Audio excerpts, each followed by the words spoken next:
क्या नरेंद्र मोदी और अमित शाह के खिलाफ हो गया राष्ट्रीय स्वयंसेवक संघ?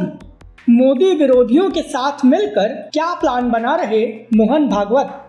क्या बीजेपी के अंदर ही होने वाली है सिर्फ उटव्वल? और क्या आरएसएस की वजह से कमजोर हो रहे मोदी और शाह? प्रधानमंत्री नरेंद्र मोदी और गृह मंत्री अमित शाह पिछले 12 साल से बीजेपी में एक छत्र राज चला रहे हैं, लेकिन हालिया घटनाक्रम सवाल उठा रहा है कि क्या बीजेपी की आंतरिक राजनीति में मोहन भागवत मोदी और शाह को कमजोर करने वाले हैं। नमस्कार, ये है एनालाइज नाउ और आज हम इस बात को समझेंगे कि कैसे मोहन भागवत के कदम बीजेपी में मोदी शाह के कद को छोटा कर रहे हैं। वीडियो शुरू करें उससे पहले हमारे चैनल को सब्सक्राइब कर लीजिए। राष्ट्रीय स्वयंसेवक संघ यानी आरएसएस अपने 100 साल पूरे कर रहा है। 100 साल का संघ आज ज्यादा मजबूत इसलिए भी है क्योंकि उससे संबंधित राजनीतिक पार्टी यानी बीजेपी केंद्र की सत्ता और देश के लगभग 60% राज्यों में शासन में है। हालांकि पिछले 10 साल से बीजेपी आरएसएस को नजरअंदाज कर रही थी, क्योंकि 2014 और 2019 में बीजेपी को पूर्ण बहुमत हासिल हुआ था। 2024 के लोकसभा चुनाव में बीजेपी के अध्यक्ष जेपी नड्डा ने ये तक कह दिया था कि आरएसएस से उनका कोई लेना देना नहीं है और ना ही बीजेपी आरएसएस पर निर्भर है।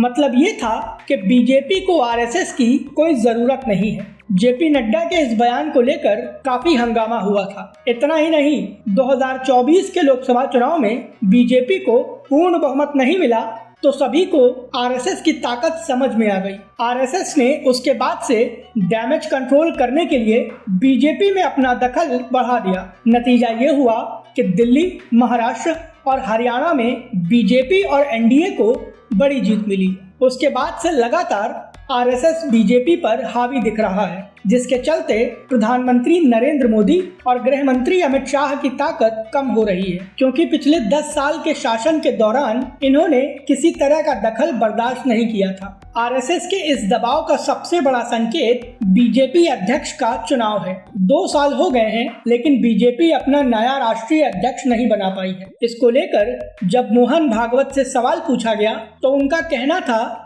कि अगर अध्यक्ष उन्हें चुनना होता तो इतना टाइम लगता ही नहीं। मतलब ये कि उन्होंने सब कुछ बीजेपी की टॉप लीडरशिप पर छोड़ दिया है। हालांकि एक सच ये भी है कि आज की स्थिति में मोदी शाह आरएसएस की मर्जी से हटकर कुछ भी नहीं कर सकते। ऐसे में अध्यक्ष पद पर फैसला क्यों अटका है, इसको लेकर आप खुद समझदार हैं। मोदी शाह की ताकत कम करने का अहम सबूत ये है कि मोहन भागवत आजकल उन नेताओं से मिल रहे हैं जिनकी ताकत को नरेंद्र मोदी ने कम किया है। हाल ही में मोहन भागवत ने केंद्रीय मंत्री शिवराज सिंह चौहान से मुलाकात की थी। ये मुलाकात 40 से 50 मिनट तक चली थी। खास बात यह है कि शिवराज सिंह चौहान का नाम बीजेपी के राष्ट्रीय अध्यक्ष की रेस में सबसे आगे है। शिवराज सिंह लगभग 18 साल तक मध्य प्रदेश के मुख्यमंत्री रहे, लेकिन 2023 में बीजेपी की प्रचंड जीत के बावजूद उन्हें पार्टी ने मुख्यमंत्री नहीं बनाया